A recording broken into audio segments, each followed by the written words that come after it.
Now talking about the music and sound design of Legend of Zelda.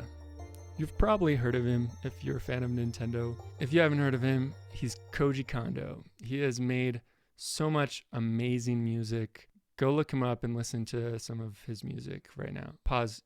Well, I don't know. Yeah. He's more important. Pause this, type it in, just have it there, and then you can come back to the podcast and keep listening. You can listen to that and when you have the time to.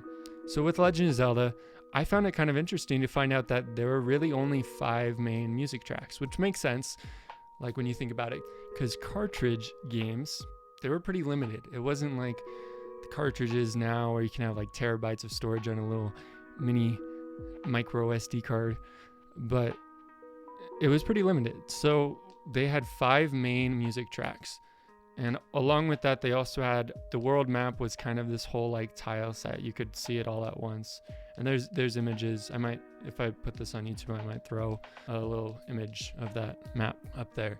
But yeah, so that's kind of, and when you go to different areas, the music would change, and that's kind of how it worked. When working on this, Koji Kondo, he really wanted to use Ravel's Bolero, which is like a classical song, but it was still under copyright. So the song was written a really long time ago, but it hadn't been quite long enough for people to use it like in games and stuff like that. It was really late into development, so Koji Kondo's like, okay, I guess I'll just write my own overworld theme. And he wrote it within that day, like that one day. And this theme has become an iconic motif that has echoed throughout Legend of Zelda from game to game to game. There's always those like throwbacks, that little nostalgia when you hear that theme. And it's in one day. I'm like, what? Like, what? That's amazing. But that's crazy. Like, what? Okay, you're awesome, Koji Kondo. You're awesome. And if you don't know what a motif is just like a few notes, and they kind of, it's recognizable and you can hear it. One would be do do do do do do do do do do do do do. Like those are motifs that are in that, or like however that one goes. Yeah, that's a motif, and it's something that's like you recognize, and you're like, oh yeah, okay. And it's become this iconic motif that song has. And with The Legend of Zelda, some consider it to be a spiritual forerunner of modern action role-playing video games, the RPG genre. The idea of having the role of a certain thing like a hero or whatever and taking on that role and going on an adventure. It was still pretty simple. It didn't have like leveling up like EXP and stats and stuff, but it was still that same idea of like learning and growing. Playing Legend of Zelda as a kid is what inspired me to play so many other games like with friends and stuff. Like Dungeon Siege is one of them. Dungeon Siege is like an RPG. You choose like your race and kind of what you want to start out with, and then you go and level up, get new weapons, new armor, stuff like that, and play with your friends, and it's super fun. And yeah, you just kind of continue on. And I just found like this, I found this idea fitting of talking about Legend of Zelda because there's the new Legend of Zelda game that's coming out. What is it called? Something Tears?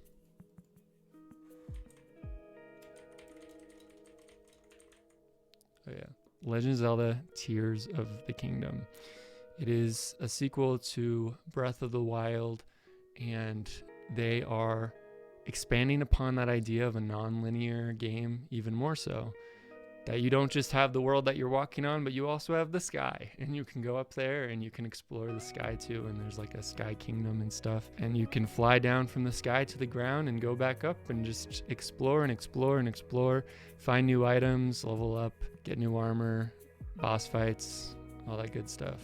And with that, even if you're not a fan of video games, even if you're not a fan of fantasy, the thing that I find so amazing about these things and other like stories and games and stuff is the idea of taking you and putting you in this new world, in this new place. You get to uncover the mysteries and discover the unknowns of this unknown world. Like Shigeru Miyamoto like really fought for, is you can explore the unknown, and you can go, even if you're just like reading Pride and Prejudice, like you're discovering this new world, this unknown thing, and you're like, wow, this is really interesting how they thought.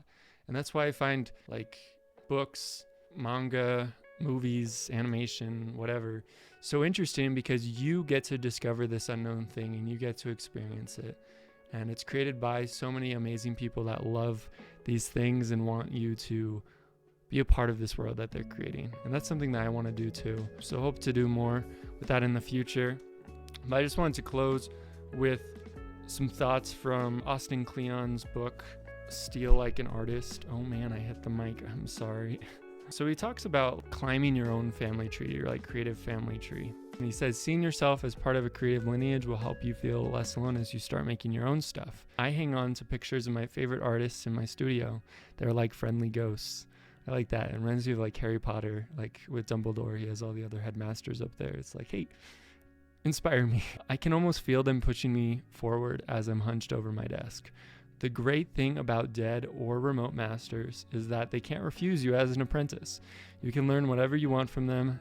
They left their lesson plans in their work.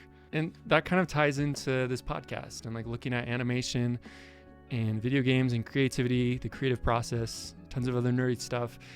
It's so you can look at these people that came before and be inspired by them, see their lesson plans, see what inspired them and what compelled them, and see how that can compel you and how it can inspire you and help you to grow as an artist and as an individual.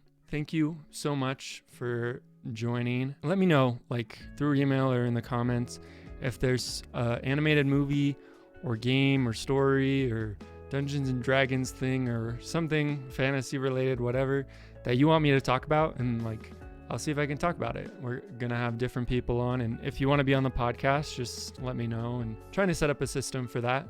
But yeah, till then, see you guys next time, and see you next Saturday. Peace.